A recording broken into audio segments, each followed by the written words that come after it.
Today was a dark day in the history of the United States Capitol. If you're a conservative, this is the most offensive concept in the world. This isn't what America is. Let's start with one of the most unbelievable moments in the weeks after the 2020 election. Donald Trump's phone call to Georgia's Secretary of State, Brad Raffensperger. You know, the one where he asked him to find 11,180 votes? I mean, it's wild. Eric, imagine the pressure Raffensperger must have felt. Completely. And it wasn't just about finding votes. Raffensperger later said in his book, Integrity Counts, that he felt threatened during that call. Trump suggested there could be legal consequences if he didn't go along with the plan. So it wasn't this casual conversation. It was really towing the line, or maybe crossing it, you know? Yeah. And then there's the ripple effect. Raffensperger wasn't the only one. Shay Moss and Ruby Freeman, the election workers, were targeted by Trump personally. He vilified them on a national stage over completely fabricated claims of election fraud. That part's heartbreaking, Eric. Here's two ordinary people just doing their jobs, right? And suddenly, Moss's grandmother's house is getting broken into by people trying to make a citizen's arrest. It's terrifying. The toll it took on their families, emotionally and physically, was enormous. Right. And it's not just Trump's words or actions here, it's the machinery that started turning after that. Think about the fake elector scheme. They had entire panels of people, led by folks like David Schaefer and William Ligon, trying to submit these sham certifications. And they tried to sell it as legitimate, hoping Vice President Pence or Congress could somehow accept those electors instead of the real ones. But it underscores a bigger issue, how easily parts of the system can be exploited when bad actors are involved. It's like they were testing the limits of what they could get away with. Exactly. It's not even just about Georgia. It's about trust in our democratic institutions.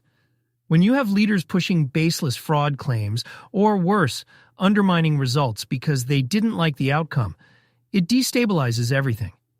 People start to wonder, can any election be trusted? And it hits communities hard, especially folks on the ground, grassroots leaders, or election workers who see it firsthand. They're the ones dealing with threats, with feeling unsafe in their own communities. The human cost is massive. And it all feels so calculated. They weren't just throwing stuff at the wall, they were targeting specific vulnerabilities, using fear as a weapon. And speaking of calculated moves, what about John Eastman? Drafting a memo that, let's be real, reads like a how-to manual for a coup. It takes that same targeting of vulnerabilities we talked about, but cranks it up to a whole new level. Oh, absolutely. And that Eastman memo, it wasn't just some theoretical idea. It laid out steps for Mike Pence to delay the certification of the election results, throwing everything into chaos. But it's wild, because it also completely ignored decades of legal precedent. Exactly. And Pence, credit where it's due, he didn't go along with it, even under some pretty intense pressure. But this wasn't just about one memo or even one man.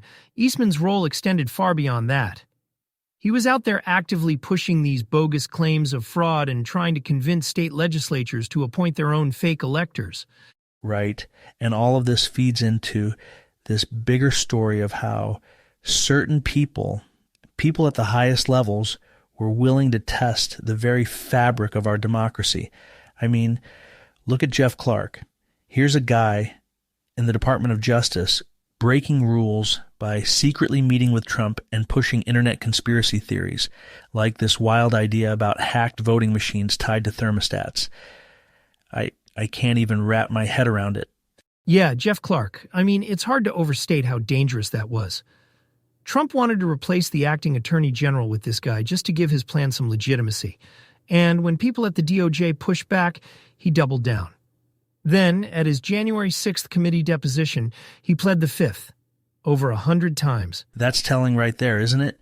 When someone refuses to answer, it raises all kinds of questions about what they're hiding.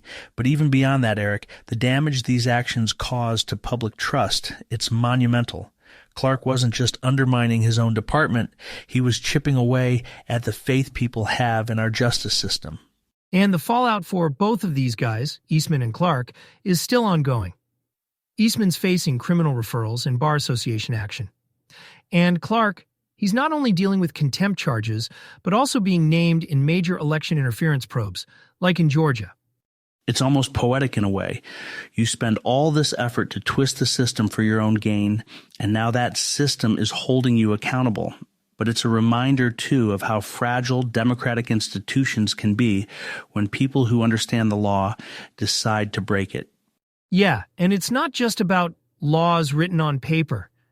It's about norms, about unwritten rules that keep the system functioning. When those go out the window, what's left? It's why people need to take this seriously, because the next person who tries this might learn from their mistakes and do it better.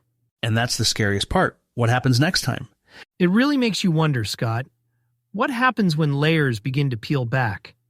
Like with Mark Meadows, his decision to hand over 2,300 text messages, it's one of the clearest windows into how these efforts were coordinated.